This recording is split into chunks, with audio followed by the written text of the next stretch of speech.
In this video, we're going to take a look at a red ink by KWZ Cherry. Now, as always, there's timestamps down below, so you can skip around, but if you've got the time, I'd appreciate you checking out the entire video. Also, down in the description is a link to the red ink playlist, so if you wanted to see more, you can find that there. I'm an ink guy. Let's get into the first writing sample done on 90 GSM Clairfontaine. No bleed, no ghost. No feather, no spread, no shading here really, but look at the color in that medium or the stub. They are gorgeous. The extra fine's not too bad. In this case, it is being overshadowed by what is going on with that medium as a tone. The extra fine's a whole lot lighter. It only took 17 seconds for it to dry. That beautiful tone in the medium only took 21 seconds to dry. There's no feathering, no spreading, no shading. It's gorgeous. Scrubby for both show no color variation. There's no shading in the writing, and the smear test you could not recover if you smeared while you were writing. To have a range of experience with this ink, all of the writing samples are done with a Jinhao 159 with a 1.1 stub, a Jinhao X450 with a medium, and a Jinhao X750 with an extra fine.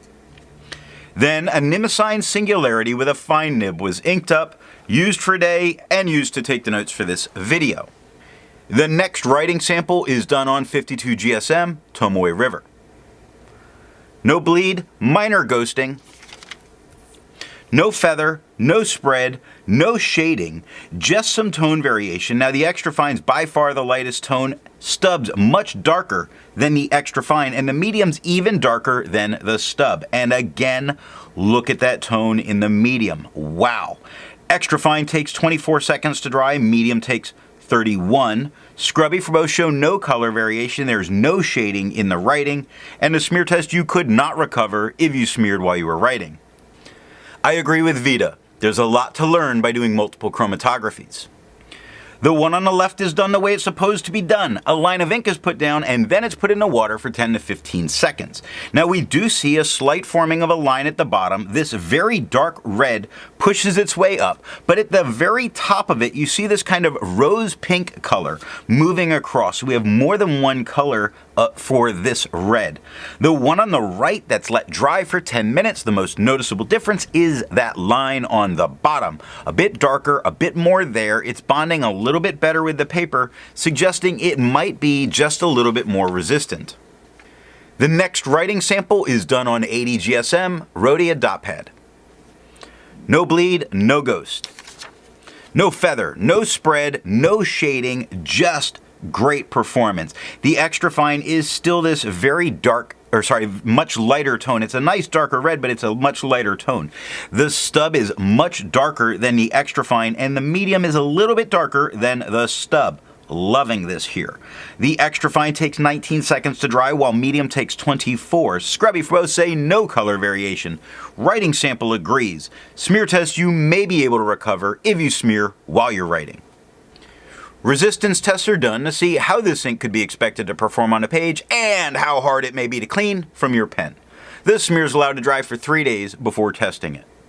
Looking at the highlighter, there's no way I would use this in a note-taking situation. It would be bad news for your notes.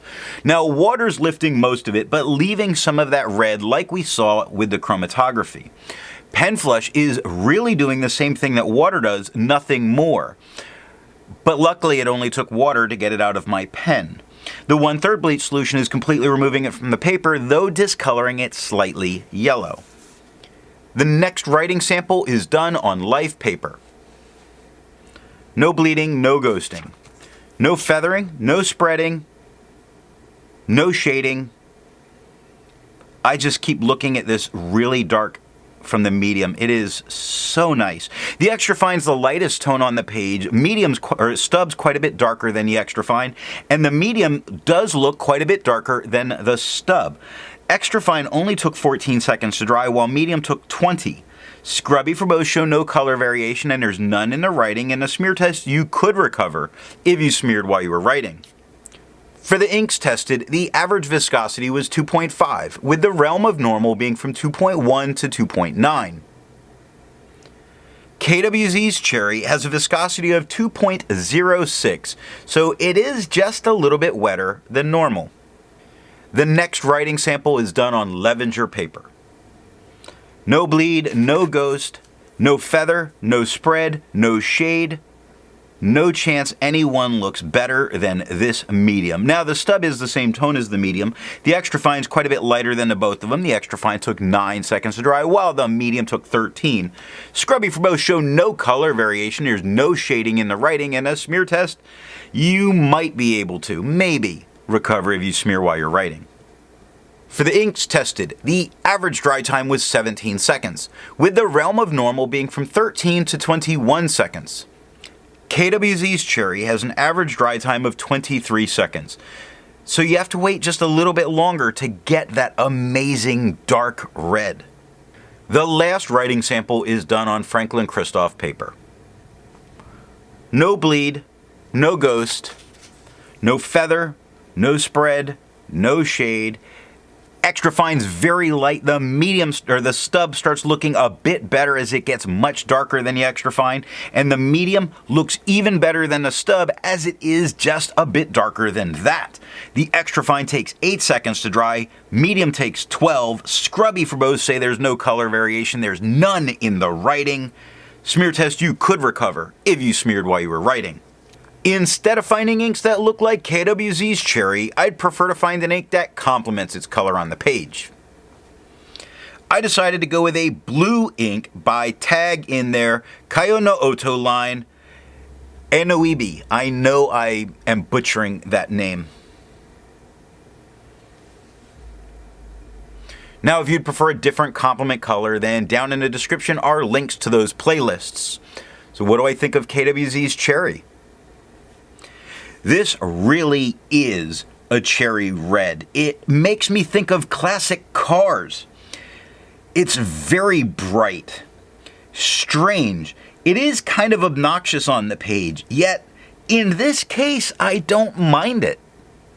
So what nib and pen are going to give the best writing experience with this ink?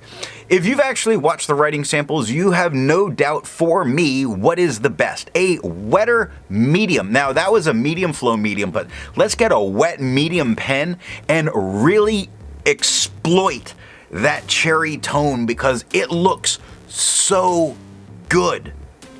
I hope you got something out of this video, and in the next video, we're going to take a look at Ackerman's number 14.